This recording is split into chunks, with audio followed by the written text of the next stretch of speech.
Bismillahirrahmanirrahim. Assalamualaikum warahmatullahi wabarakatuh.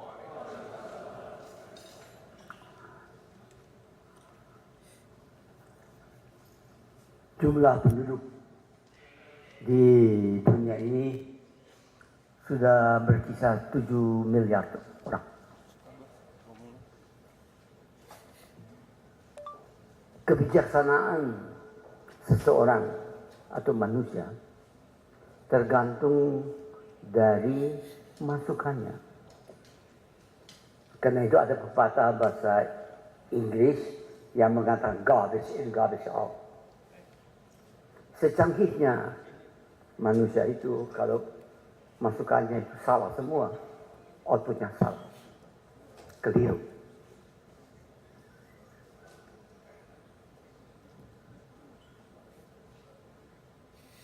Kita menghadapi suatu kenyataan bahwa teknologi memungkinkan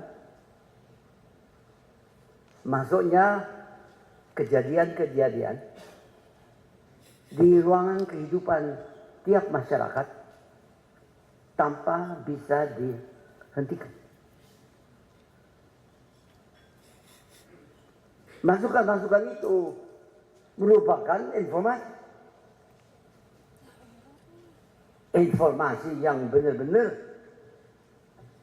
mencerminkan kejadian sesuai dengan perilaku manusia tersebut, atau masukan yang direkayasa. Masukan ini memasuki ruang kehidupan dari tiap keluarga di muka bumi ini. Di Indonesia lihat aja, yang mempunyai smartphone berapa banyak. Dia bisa dapat informasi dari ibu Google, bukan ibu guru, ibu Google. Dia dapat informasi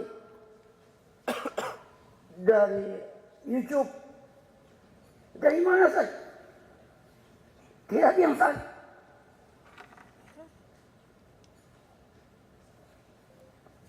Apa informasi itu menguntungkan diri atau menguntungkan, boleh dikatakan,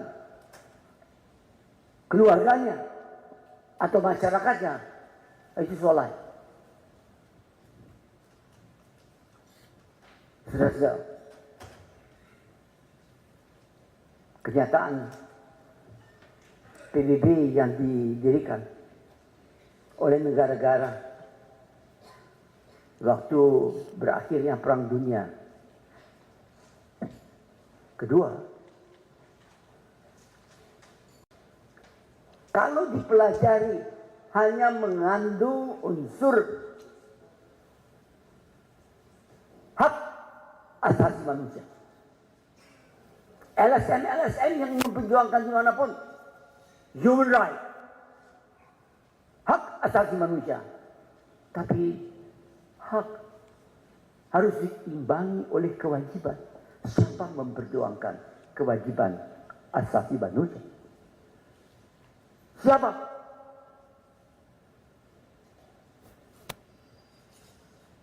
Saya pernah bersama-sama dengan Helmut Schmidt mengajukan dari Interaction Council agar supaya PBB dalam hari ulang tahunnya salah satu itu memasukkan unsur-unsur human right diimbangi oleh human responsibility. Tidak diterima. Come on.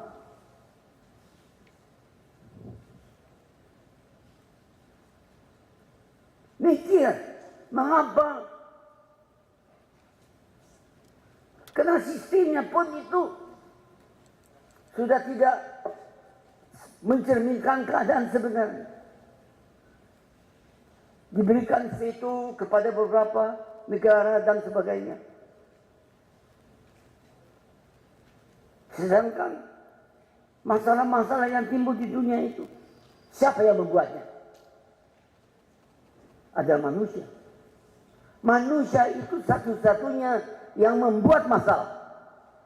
Tapi manusia itu pula satu-satunya yang hanya dapat menyelesaikan masalah tersebut. Hanya manusia yang menyelesaikan masalah. Dia bisa meningkatkan kualitas kehidupannya. Tidak mungkin Anda bisa meningkatkan kualitas kehidupan dari keluarga Anda atau Anda sendiri atau negara Anda atau bangsa Anda jikalau Anda tidak berani menformulasikan masalah-masalah yang ada yang menjadikan kendala-kendala dalam kehidupan Anda sehari-hari dan tidak berani menyelesaikannya. Kalau diam, ya tinggal aja begitu terus. Jadi manusia itu yang membuat masalah, manusia itu yang menyelesaikan masalah, manusia itu harus menghadapi masalah karena satu-satunya untuk meningkatkan kualitas kehidupannya adalah menyelesaikan kendala-kendala, masalah-masalah yang dihadapi.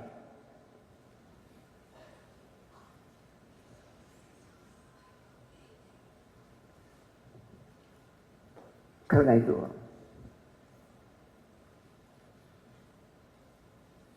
kita bersyukur bahwa bangsa kita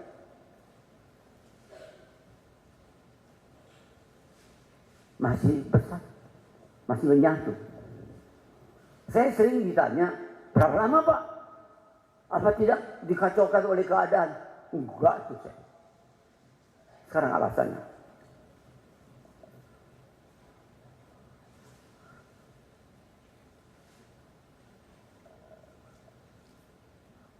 Manusia itu membutuhkan bahasa. Bahasa adalah satu-satunya jalan untuk menyampaikan informasi yang ada pada tiap manusia kepada manusia yang lain. Manusia adalah satu-satunya makhluk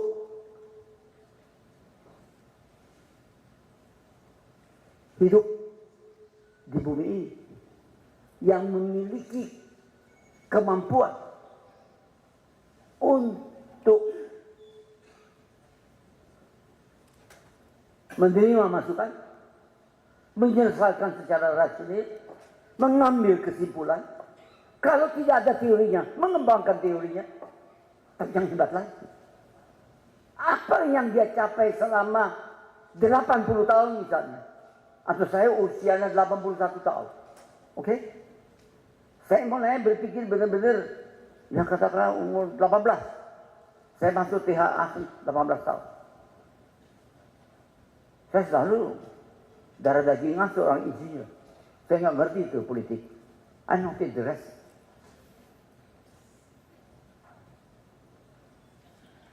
I'm not interested. Saya interested bagaimana meningkatkan kualitas kehidupan dari keluarga saya dan keluarga masyarakat saya dan rakyat saya secara halal.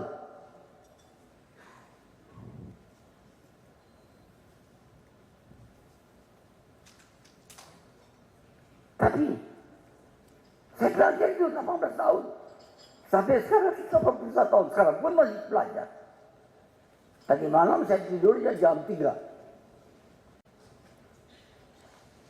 Saya kerja saya tadi ya, wah udah deh. Saya kan baca Yasin untuk ibu yang melahirkan saya dan Ibu Ainun. Setelah itu saya tahlil. Setelah itu saya baca 2 juz. Lama itu, tapi sudah hafal. Karena tiap malam saya laksanakan. Baru saya masuk dalam ilmu pengetahuan. Masalah-masalah yang hidup. Saya buat R80, pesawat terbang. Tiba-tiba muncul anak saya Ilham. Saya baru mau tidur. Dia juga, ya saya harus buat waktu untuk anak saya. Jadi diskusi, akhirnya tidurnya sekitar jam 3. Belum, udah bangun harus subuh. Terus, ya tidur setelah subuh, terus sekarang berada di sini. Saudara-saudara, tiap manusia punya siklusnya. Cara hidupnya, cara bekerjanya. Tapi dia butuhkan bahasa. Bahasa kita bersyukur. Bahasa Indonesia. Satu bahasa. Sehingga saya bisa berada di sini. Walaupun saya berdiskusi. Tadinya bahasa Jerman. Tadinya bahasa Inggris. Saya dengarkan Indonesia. Tapi itu bahasa. Tapi saya bicara dengan masyarakat saya. Dalam bahasa Indonesia. Walaupun bahasa Indonesia itu belum tentu baik. Tapi yang penting saya bisa sampaikan. Jadi kriteria pertama satu bahasa. Kriteria kedua, perilaku manusia itu.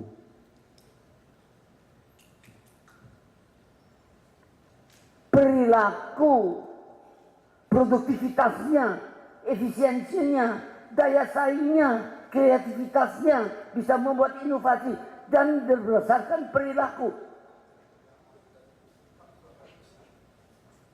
Perilaku itu mencerminkan resultantnya pada nilai-nilai yang ada pada manusia tersebut.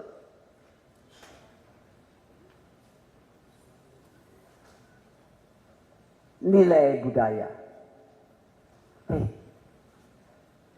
Homo sapiens. Ceritanya itu 300 tahun. 1000 tahun, 300.000 tahun. Ada yang bilang 300.000 tahun. Ada yang bilang 200.000 tahun. Tapi ada yang bilang baru 100 tahun. 300.000 tahun Homo sapiens berarti otak Anda dan otak saya sama. Kurinya aja, tempatnya badannya berbeda. Tapi kalau lihat lipatan-lipatannya dan sebagainya sama.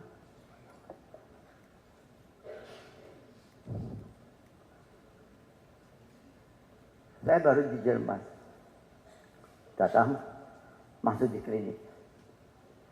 Terus, saya diperiksa. Tiap 6 bulan diperiksa. Waktu saya duduk situ datang orang. Dia bilang, Bapak, Profesor Habibie ya? Ya. Kenapa Pak? Saya insinyur ini. Kamu kenal dari mana? Kenapa? Saya kenal Bapak. Ngapain kamu sini? Saya apa? Pakai jantung. Jantung saya itu jantung anak muda yang umur 80 tahun mendapatkan kecelakaan dan sekarang saya jantungnya itu di badan saya. Oh ya? Kamu jantung anak muda itu? Kamu tahu siapa? Tidak boleh tahu, tapi saya tahu Pak. Sekarang saya tanya sama kamu. Kamu itu anak muda yang 28 tahun jantungnya sini atau kamu adalah siapa? Dia bilang, Herr Professor, mein Herz in ein Herz von einem 28-jährigen jungen Mann, der einen Unfall hat auf seinem Motorrad. Sind Sie der junge Mann oder sind Sie sich selber? Dia hebat. Dia nggak bisa jawab. Terus saya masuk ruangan profesornya. Berapa? Saya ketemu pasien kamu ini. Iya Pak. Dia itu jantungnya tapi dia udah survive. Dia survive sudah 30 tahun lebih. Tapi dia harus regular kemarin. Sekarang saya tanya sama kamu. Dia itu the same question. Nggak bisa jawab. Saya bilang, Ibu, saya berkeyakinan badan Anda ada hardware. Hardware itu menghasilkan medan magnet di dalam tubuh Anda. Dan segera medan makhluk hidup, maka masuk yang saya namakan Bu Dewi sering super intelligent software. Dan super intelligent software itu di mana? Di otak, bilang definisinya. Atau di sini. Hei, itu definisi kamu sebagai dokter. Saya tidak mau perdalam ini. Saya cuma perlihatkan bahwa manusia itu satu-satunya makhluk bisa memberikan akumulasi pengalamannya kepada generasi penerus. Karena dia mampu generasi penerus itu dibentuk, dia punya sistem, adanya hardware dan ada super intelligent software, di mana super intelligent software ada beberapa, sebagian besar belum ada programnya. Bagian kecil sudah diberikan programnya yang tidak bisa dipengaruhi oleh manusia, oleh siapapun juga. Karena si penciptanya yang namanya Tuhan Yang Maha Esa telah memberikannya.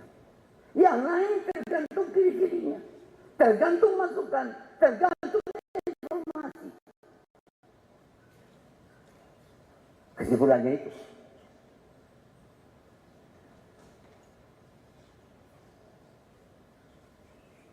Jadi manusia itu satu-satunya makhluk yang boleh dikatakan bisa meneruskan pengalamannya yang positif atau negatif, datanya, teorinya, dan sebagainya. Saya waktu muda dikasih mengenai fisika yang ditulis oleh Einstein. Saya baca, itu dia buat selama dia hidup. Tapi saya baca dalam 2 hari, mengerti juga. Bisa mengatakan predik begini dan sebagainya. Tapi itu bukan saya lebih pintar dari Einstein. Tidak, memang manusia diberikan kemungkinan untuk bisa menyerap apa yang diakumulasikan oleh generasi sebelumnya dan mengembangkannya menjadi lebih baik dengan keberanian dan kemampuan untuk menyelesaikan masalah-masalah yang dihadapi yang secara tertulis atau tidak implisit atau eksplisit bersamaan yang diberikan. That's the man. That's mankind.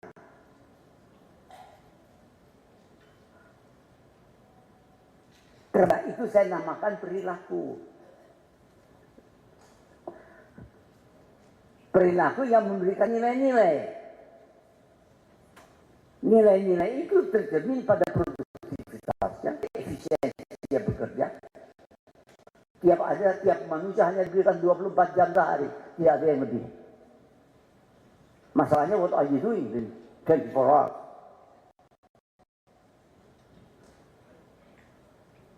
Jadi yang menentukan itu proses kebudayaan atau proses pembudayaan adalah sinergi positif dari budaya yang mungkin 300.000 tahun dan agama. Agama tertua di muka bumi ini sekarang hanya 5.000 tahun, Pak. Islam 1438 tahun.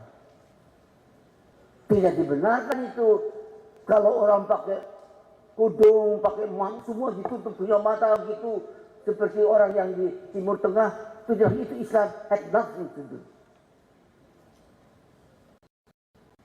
Karena budaya kita lebih tua dari 1438 tahun. Sedangkan dia pakai kudung-kudung begitu, mungkin 100.000 tahun. Mungkin 10.000 tahun. Ada itu.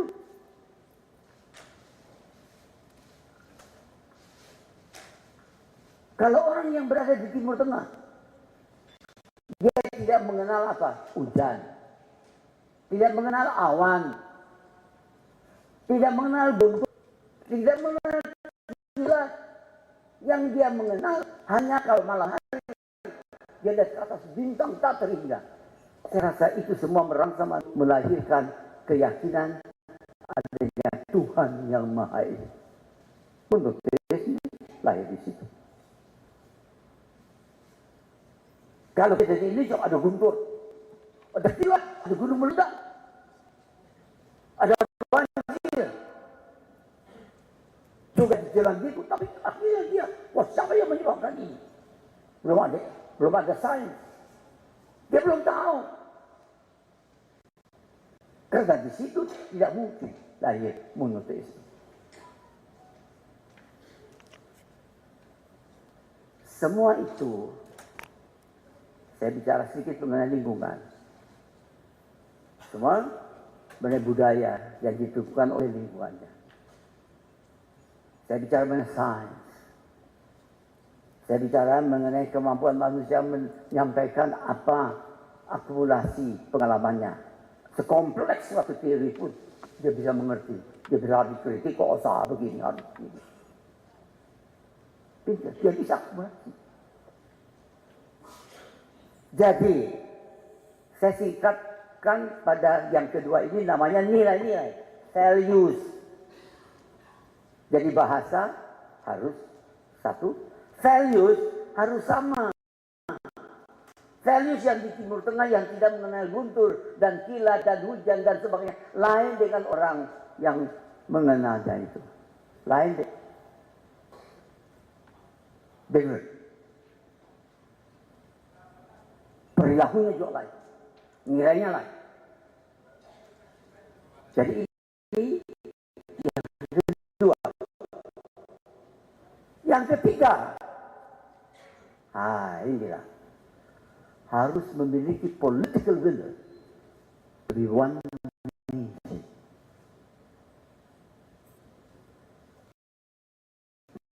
Dan political will ini Malaysia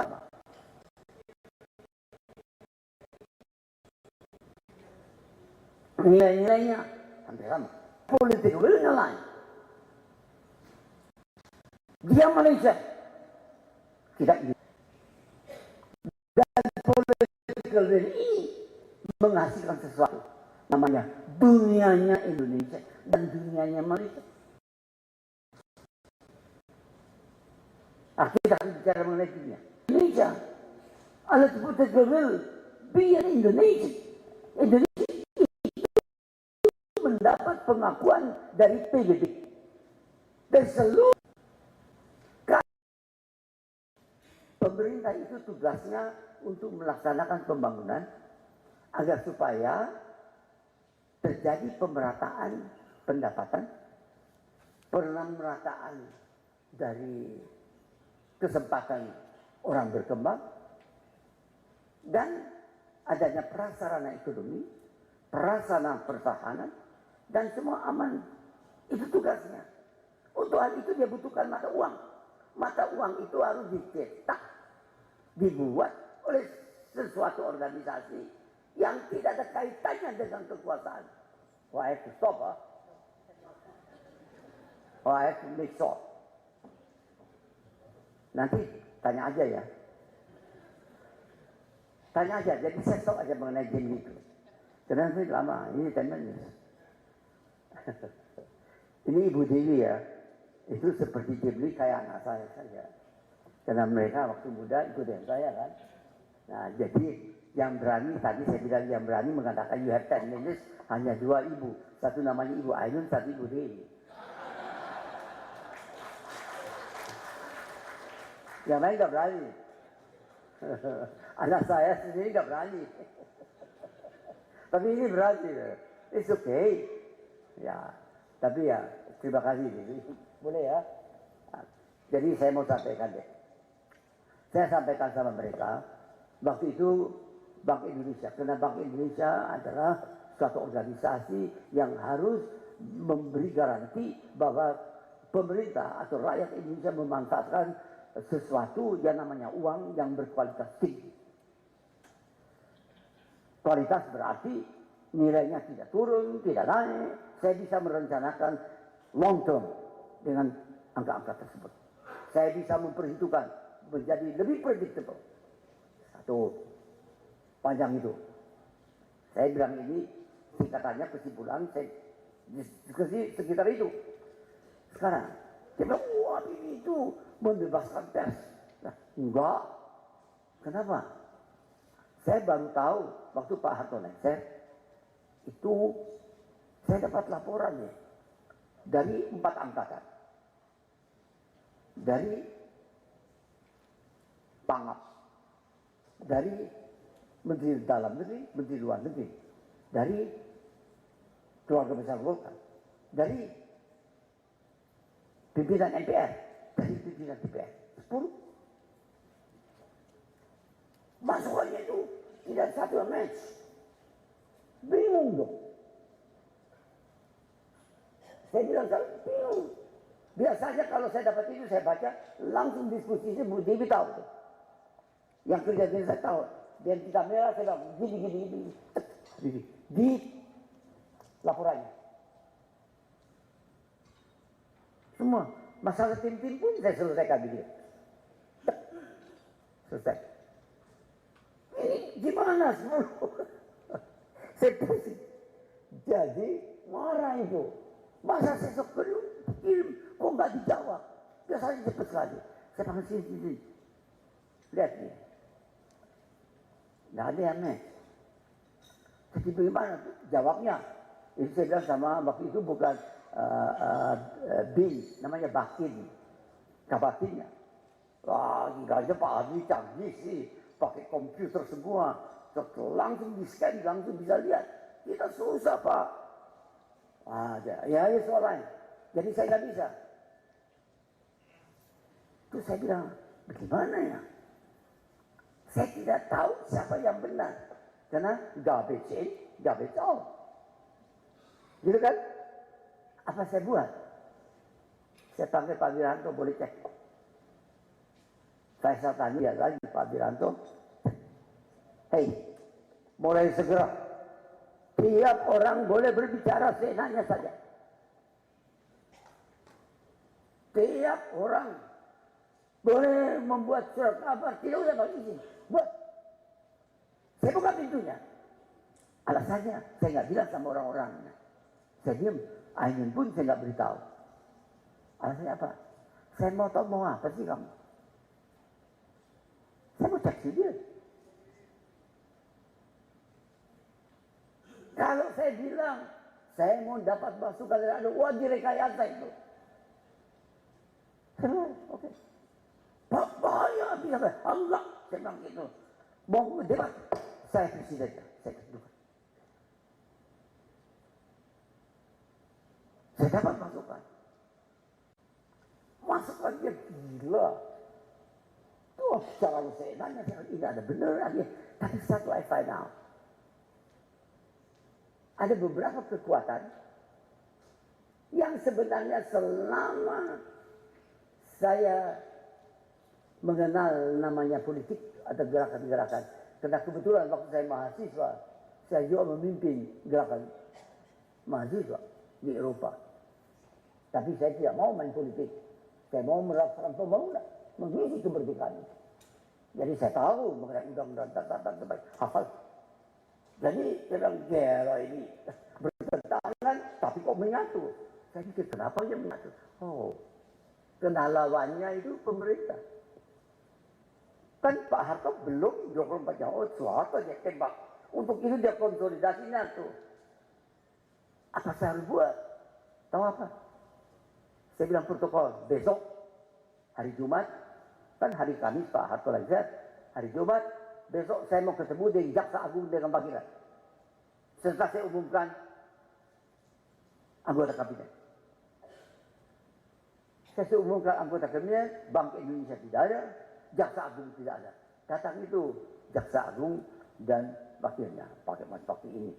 Karena pakai tanda menteri. Saya bilang, katanya Pak saya dipanggil karena mau jelaskan saya kok tidak masuk kabinet. Bukan, nanti saya jelaskan tempat lain. Kenapa Pak? Hei, mulai segera. Semua orang yang tidak sependapat dengan kekuasaan keluar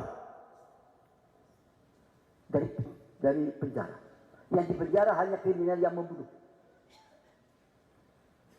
yang berbeda pendapatnya, lah, dia kata, Pak, si bidang gimana? Bapak, semua kecuali yang ditahan berdasarkan ketetapan MPR. Saya tidak berhak. Tidak ada dasar hukumnya. Tapi undang-undang, out.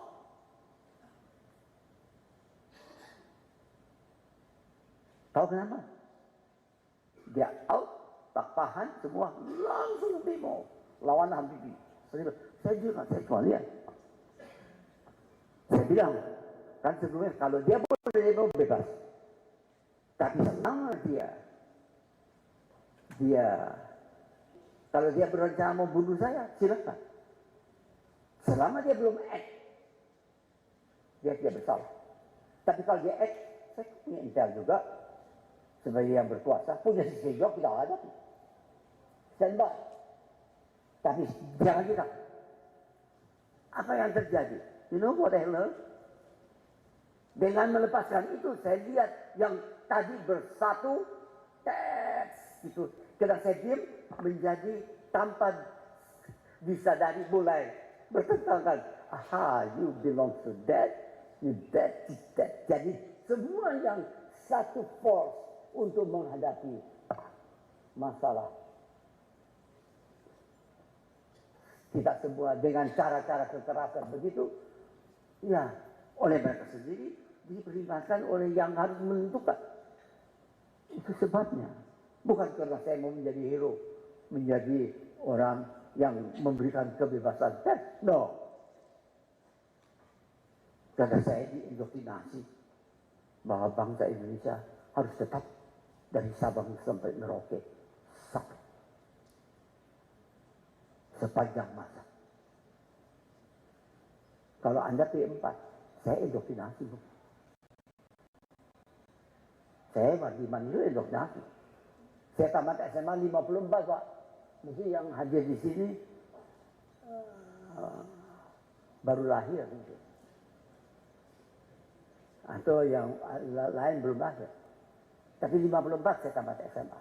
Waktu itu belum ada ITB. Saya di Fakultas Teknik Universitas Indonesia yang berada di Bandung. ITB baru tahun 60-an. Jadi saya rasa dengan itu untuk survive. Karena itu itu dulu deh. Jadi Pak, begini aja. Saya berhenti ada di sini. Jadi saya baru perlihatkan dua. Saya bisa cerita banyak sekali. Ya, karena juga saya tidak banyak sekali karena banyak pengalaman untuk bilang, dan itu bukan ngarang, ada jejak-jejaknya. Ya, saya bisa bicara mengenai kapal terbang, bisa mengenai kapal, bisa senjata, bisa apa saja. Oh, oke. Okay. Tapi dalam hal ini saya batasi karena kita saya berikan lewat waktunya mau tanya, saya mengambil kesimpulan. Jadi kita ini harus menyesuaikan sumber daya manusia terbarukan. Terbarukan itu di belakangnya berarti dia yang terbaru, yang baru selalu dibayang sebelumnya kan, yang berkesinambungan, nilai-nilainya ditingkatkan lebih tinggi, kualitasnya, oke. Itu perilaku semua, the whole spectrum. Itu LIPI harus mengadakan riset pretelling. Datang sama saya kasih pointers yang Anda riset. Bukan LIPI saja, di universitas, di daerah. Karena kita memberikan otonomi daerah. Kalau orang berbicara mengenai adanya suatu sasarannya budaya Indonesia, tidak ada itu. Salah. Yang ada banyak, mungkin 600 budaya di dalam masyarakat yang hidup di benua maritim Indonesia. Suruh dia berkembang sendiri. Nanti budaya itu bersinergi dengan agama, dia bisa, itu saya namakan iman dan takwa. Itu saya namakan high touch. Itu dia bersinergi dengan high touch, iman dan takwa menjadi high touch. Dan dia bersinergi dengan iptek yang namanya melalui pendidikan yang namanya high tech, menghasilkan apa? Ya, manusia yang produktif, efisien. Dan kalau dia diberikan lapangan kerja, dia bisa menjadi unggul. Dan masih Indonesia unggul ini akan memperjuangkan terjadinya yang kita kehendaki adalah peradaban Indonesia. Peradaban Indonesia itu berarti berakar pada yang tadi saya katakan masyarakatnya. Karena itu saya sampaikan juga LIPI harus mengadakan analisa bahwa yang kita butuhkan adalah kembali back to basic, garis besar haluan negara. Itu garis besar haluan negara bukan Orde Baru. Waktu Orde Baru didirikan belum ada GBN. Tanyanya Pak Marlin yang masih hidup, saya dan Pak Marlin dan timnya kita bekerja keras untuk menyusun garis besar haluan negara sampai terjadi. Sekarang itu harus dikembalikan, tapi berakar pada mana? Ada garis besar haluan daerah. Kenapa? Daerah udah diberi otonomi. Otonomi daerah dia punya nilai-nilai berkembang sendiri. Ya, sistem pembudayaan berkembang. Sistem pendidikan berkembang. Kita harus perhatikan kehidupan di dalam keluarga-keluarga. Dari Sabang sampai Merauke. Jadi pemerintah itu harus memikirkan kualitas kehidupan untuk mengembangkan nilai-nilai budaya dan agama yang bersinergi positif dan bersinergi positif pula dengan pendidikan sehingga dia terampil. Itu harus diberikan perhatian khusus, bukan saja pada anggaran, bukan anggaran untuk buat spending kemana, tapi you have to go to the detail. The devil is in the detail. Dan itu bukan hanya LIPI. LIPI bisa makronya. Tapi yang di daerah-daerah itu harus diperhatikan. Bukan stop di situ. Iya, yang namanya peranan wanita. Bukan peranan wanita. Dia harus memperhatikan bahwa proses pembudayaan dalam keluarga itu berfungsi. Proses pendidikan berfungsi. Karena itu saya dalam orasi di Universitas Pendidikan Indonesia, saya sampaikan ini harus disempurnakan, harusnya menjadi Universitas Pendidikan dan Pembudayaan Indonesia. Ya, jadi saudara-saudara, nanti tanya aja. Terima kasih. Wassalamualaikum warahmatullahi wabarakatuh.